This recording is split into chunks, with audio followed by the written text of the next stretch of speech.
Bonjour à tous, bienvenue dans cette édition du journal. Les moments forts du match Bénin-Ghana sont encore dans les esprits, mais les regards sont déjà tournés vers le prochain match. Les Béninois espèrent une victoire de l'équipe nationale samedi face à la Guinée-Bissau. Comme la plupart des sportifs, les footballeurs doivent prendre soin de leur santé pour réaliser de bonnes performances. Seul un suivi médical régulier peut leur garantir une bonne constitution physique. Une semaine pour promouvoir la richesse culturelle et touristique de la province du Yunnan. C'est par une exposition photographique que la communauté chinoise du Bénin marque l'événement. Plus de détails dans cette édition.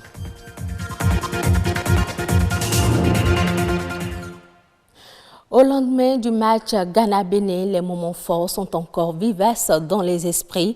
Avec le match nul, l'espoir est permis selon quelques supporters qui attendent une victoire franche au prochain match du Bénin contre la Guinée-Bissau prévu pour ce samedi. Quelques-uns nous donnent leurs impressions au micro de Edwige Agosso et Rebecca Achinako. Ceux qui ont joué contre le Ghana, s'ils continuent comme ça, ils peuvent battre le Guinée-Bissau. Ça, c'est facile. Lorsqu'on met un enfant au monde, il ne va jamais toujours rester tel qu'on l'a mis au monde, il va toujours grandir. J'ai l'espoir que Bénin va battre le Guinée, va avoir les 3 points garantis. Mais il ne faut pas qu'ils vont dormir pour attendre qu'ils vont avoir les 3 points.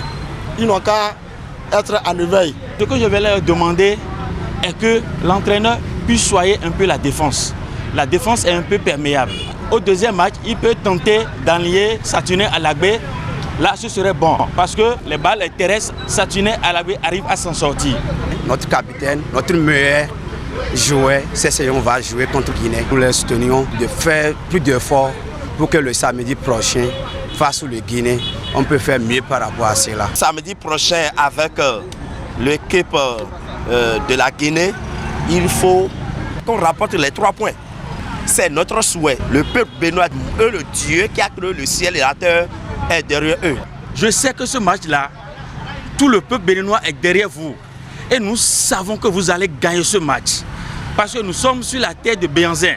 Nous sommes sur la terre de Rwebadja. Nous allons gagner ce match par un score de 3-1 en faveur des écureuils. Coupe de l'Égypte en 2019, ça va rentrer dans l'histoire. Le Bénin va la porter.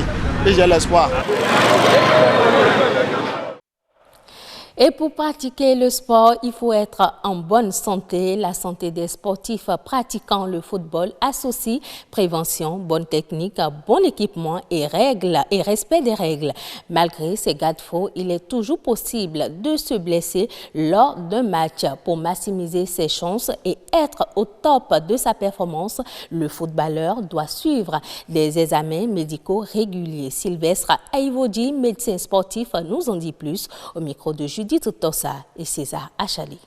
Un sportif professionnel est d'abord apte à jouer le ballon. Il vit du ballon. Il ne peut pas s'engager sans être apte. C'est à ce niveau que le médecin intervient. Les maladies les plus souvent dangereuses, ça touche que le cœur. Dans 98%, si un joueur souffre de cardiopathie, il ne peut pas compétir. Parce que la saison est longue. C'est un joueur qui est en mouvement toute l'année. Il faut un cœur apte à supporter les charges du travail. Donc c'est ces maladies qu'on dépiste surtout. On donne une certaine fréquence tous les 2 ans. Ces examens sont contenus dans ce que j'appelle l'évaluation médicale de pré-compétition. En anglais on dit PCMA. Et ces examens se composent de prélèvements de sang. Prélèvements de sang pour voir si le sujet est anémié. On voit l'état des reins. Le rein, c'est capital dans la carrière d'un footballeur. Et 3e niveau, le bilan des graisses.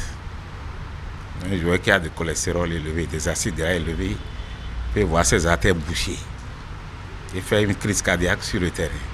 S'il n'est pas passé à l'examen et qu'on ignore son état sanitaire, d'abord il n'est pas performant. Il ne finit jamais les gestes. Il court mal, il se fatigue plus vite. Donc c'est là on se dit attention, c'est là il faut l'amener voir le médecin. Et comme vous pouvez l'imaginer, la Coupe d'Afrique des Nations bouleverse les habitudes dans les ménages. Nous sommes en Côte d'Ivoire. Le football prend toutes les plages horaires des programmes télévisuels.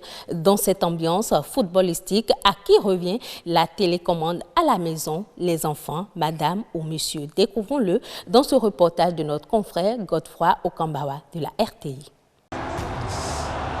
Du 21 juin au 19 juillet prochain, l'Afrique vibre au rythme du football.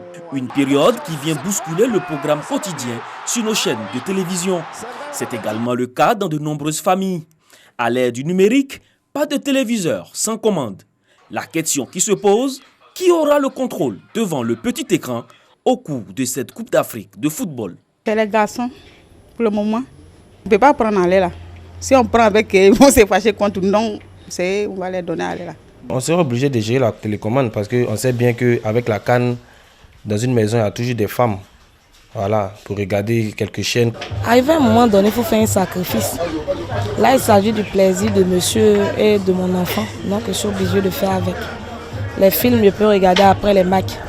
Certains sont parfois catégoriques, pas de place au feuilleton ou à d'autres programmes. C'est moi qui ai gardé la télécommande. Même si mon fils veut regarder son dessin animé, je vais dire non. La Côte d'Ivoire joue. Il faut que je regarde la coupe. Pourquoi tu me poses cette question comme ça? Mais je suis l'homme, je suis le chef de la famille. Quand madame regarde ses films, ça ne me concerne pas.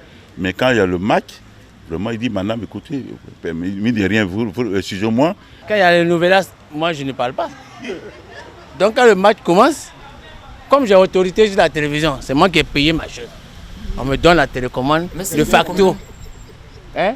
Qui est bien commun? Non, hein? C'est ma télévision. Qui prendra donc le contrôle de la télécommande dans cette période de la CAN? Une chose est sûre, pas de querelle quand il s'agit du football. Et tous s'accordent pour vivre ensemble cette passion. Et on revient au Bénin. La communauté chinoise célèbre la semaine de la culture. L'événement s'est déroulé au centre culturel chinois le samedi dernier. Au menu, une exposition de photos et des plateaux culturels. Une soirée qui lève un coin de voile sur la richesse culturelle et touristique de la province du Yunnan. À leur côté, le Bénin. Louis Koudogbo, Lazare Migan. La communauté chinoise célèbre la semaine de la culture et du tourisme. Pour cette année, c'est la province du Yunnan qui est à l'honneur des festivités. Ce soir, il faut présenter spécialement à vous, c'est la province de Yunnan, parce que la groupe artistique est envoyée de cette province, une province partenaire du Bénin.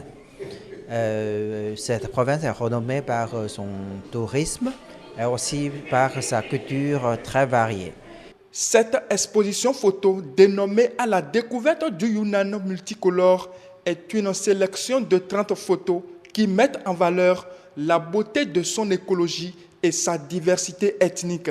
Sur ces murs se trouvent des tenues traditionnelles et de parures qui retracent l'histoire de cette province. À cette occasion, cette troupe artistique béninoise a séduit plus d'un. Notre pays s'est engagé sur le chemin de la promotion de notre culture pour nous donner assez de visibilité. Vous comprenez donc que ce choix a eu ses effets et vous avez vu la richesse culturelle de notre pays ce soir déjà. Il y a plein de choses que nous faisons pour valoriser cette richesse culturelle. Le public tombé sur le charme de différentes prestations des artistes chinois tels que la danse des cheveux, la danse de la cigarette et des chants accompagnés d'instruments à 4 cordes. Un moment de joie et de partage entre le Bénin et la Chine.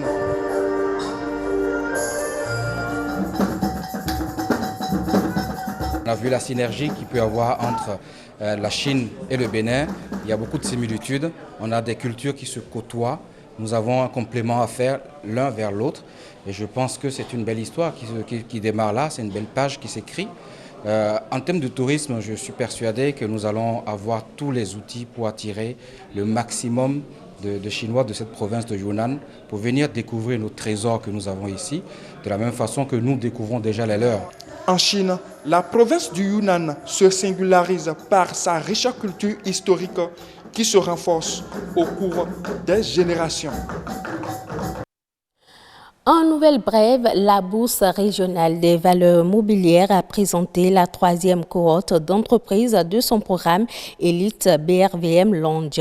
Ces nouvelles entreprises sélectionnées viennent porter à 30 le nombre de petites et moyennes entreprises bénéficiant du programme. Des entreprises, pour la plupart, issues du secteur des BTP, de l'industrie et de l'imprimerie. Le programme Elite est un écosystème dynamique et interactif bâti pour soutenir et favoriser l'innovation, l'entrepreneuriat et la croissance en Afrique.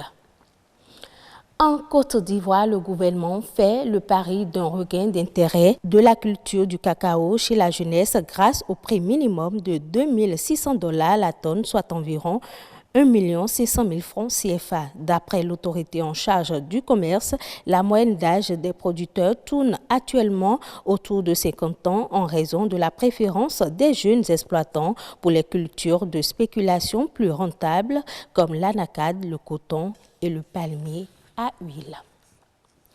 Ainsi s'achève cette édition. Merci de l'avoir suivi. On se retrouve à 19h45.